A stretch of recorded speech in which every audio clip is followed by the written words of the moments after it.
Hi hello ನಮಸ್ಕಾರ, ನಾನು ಶಿಲ್ಪಾ. ಇವತ್ತು ಹಸಿ ವಟಾಣಿದಿಂದ ಚಟ್ನಿ ಯಾವ ಥರ ಮಾಡೋದನ್ನು ನೋಡೋಣ ಬನ್ನಿ. ಪಲ್ಯ ಮಾಡಿರ್ತಾರೆ ಹಸಿ ವಟಾಣಿದಿಂದ, ರೈಸ್ ಮಾಡಿರ್ತಾರೆ ಮಸಾಲೆ. ಇವತ್ತು ಸಿಂಪಲಾಗಿ ಚಟ್ನಿ 5 ನಿಮಿಷದಲ್ಲಿ ಯಾವ ಥರ ಮಾಡೋದನ್ನು ನೋಡೋಣ ಬನ್ನಿ. ಎಲ್ಲ ಹಸಿ ವಟಾಣಿಯನ್ನು ಈ ಥರ ಎಲ್ಲ ಸುಲಿದಿಟ್ಕೋಬೇಕು. ಹಸಿ ವಟಾಣಿ ಎಲ್ಲ ಹಿಂಗೆ ಹಸಿ ಎಳಕ್ಕಿರಬೇಕು. ವಟಾಣಿ ಬಿರ್ಸು ವಟಾಣಿ ಇದ್ರೆ ಮದ ಹತ್ತೈತಿ. 1 ವಾಟಿ ಎಳಕ್ ವಟಾಣಿ, ರುಚಿಗೆ ತಕ್ಕಷ್ಟು ಉಪ್ಪು, ಸ್ವಲ್ಪ ಕೊತ್ತಂಬರಿ, ಹಸಿಮೆಣಸಿನ್ಕಾಯಿ ಖಾರಕ್ಕೆ ಅಷ್ಟು ನೋಡ್ಕೊಂಡು ಹಾಕೋದು, ಸ್ವಲ್ಪ ಬೆಳ್ಳುಳ್ಳಿ, 1-2.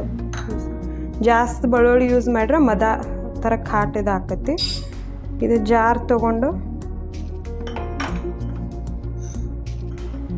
ಅದಕ್ಕೆ 1 ಬೌಲ್ ಹಸಿ ವಟಾಣಿ,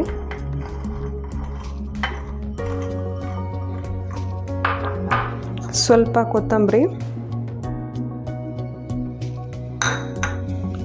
ರುಚಿಗೆ ತಕ್ಕದ ಖಾರ ಎಷ್ಟಕ್ಕೆ ನಿಮ್ಗೆ ಬೇಕು ನೋಡ್ಕೊಂಡು ಹಸಿಮೆಣಸಿನ್ಕಾಯಿ ಯೂಸ್ ಮಾಡಿರಿ.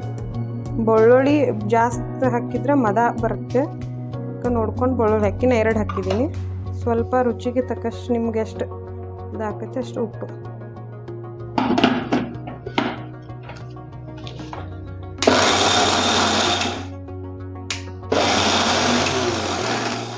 ಇದು ಭಾಳ ಸಣ್ಣ ಪೇಸ್ಟ್ ಆಗಬಾರ್ದು. ಈ ಥರ ತರಿಯಾಗಿ ರುಬ್ಬೇಕು.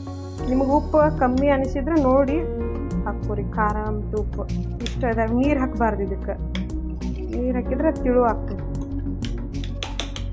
ಈಗ ಸಣ್ಣ ಆಗೈತಿ ಕರೆಕ್ಟ್. ಇದನ್ನು ತೆಗಿಯೋಣ. ಇದಕ್ಕೆ ಸಣ್ಣಾಗಿ ರುಬ್ಬೈತಿ. ಸಣ್ಣ ಅಂದ್ರೆ ಭಾಳ ಸಣ್ಣ ಆಗಬಾರ್ದು.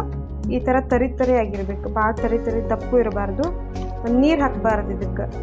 ಇದನ್ನ ಈಗ ಬೌಲ್ಗೆ ಇದು ರುಬ್ಬಿದ್ದನ್ನು ಒಂದು ಬೌಲ್ದಾಗ ಹಾಕಿದ್ದೀನಿ.